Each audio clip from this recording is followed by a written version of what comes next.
Hello, my name is Heather Hamilton, and my educational philosophy aligns along with the American educator and philosopher John Dewey. My research on John Dewey followed two main questions. First, what are the main contributions to his philosophy of education? And secondly, what lasting effects has his philosophy had on education in the United States? Dewey's educational background played a major role in his development of his educational philosophy.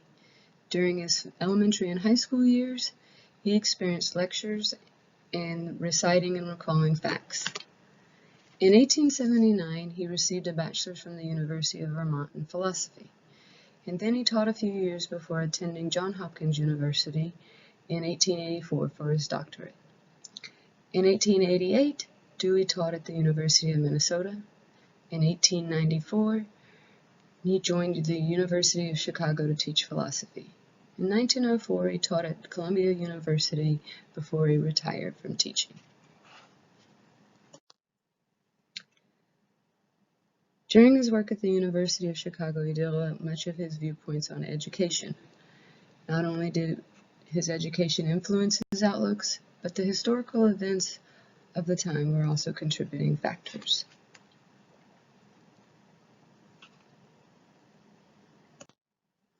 During Dewey's formative years, America had an increase in numbers of immigrants. The diversity of the student made Dewey see the current educational system as a factory. The system did not work for everyone. Dewey also followed Horace Mann's thinking when he maintained a free elementary schooling for all, not just the elite. Dewey believed public schools would benefit the new industrial society, thus establishing a democratic society. John Dewey was known for the founder of the philosophical movement pragmatism. Pragmatists believed reality must be experienced, meaning students need to interact with their environment in order to learn.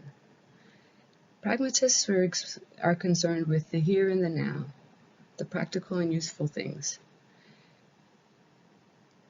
They believe teachers and students should learn together, and that teachers should teach students practical things for life. Following the pragmatic view thinking, Dewey developed a progressive educational viewpoint.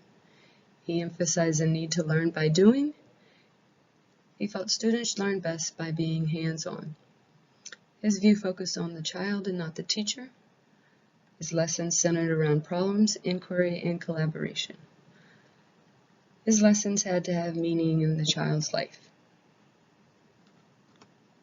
Progressive education is students growing through their experiences or experimental and creative ideas.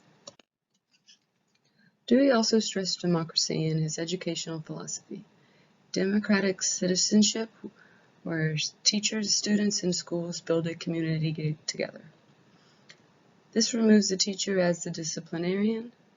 One example in today's classroom would be students and the teacher working together to collaborate on class rules.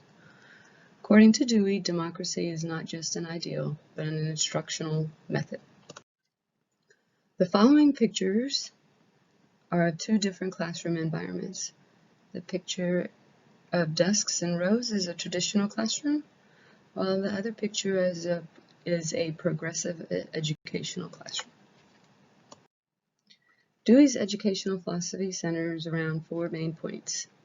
First, education starts with the needs and interests of the child. Secondly, the child actively participates in planning the course of study. Third, lessons involve projects and group learning. And lastly, learning depends on the experiences of the student. His philosophy continues to make an impact on today's educational system. He has influenced and promoted vocational training. Technical and liberal arts combined for a complete education. Dewey wanted even the tradesmen to be educated for the good of the community. One might also see movable or flexible seating in a classroom, or learning activities at all levels of education. Because of these, one can see the influences Dewey's educational philosophy has on education today.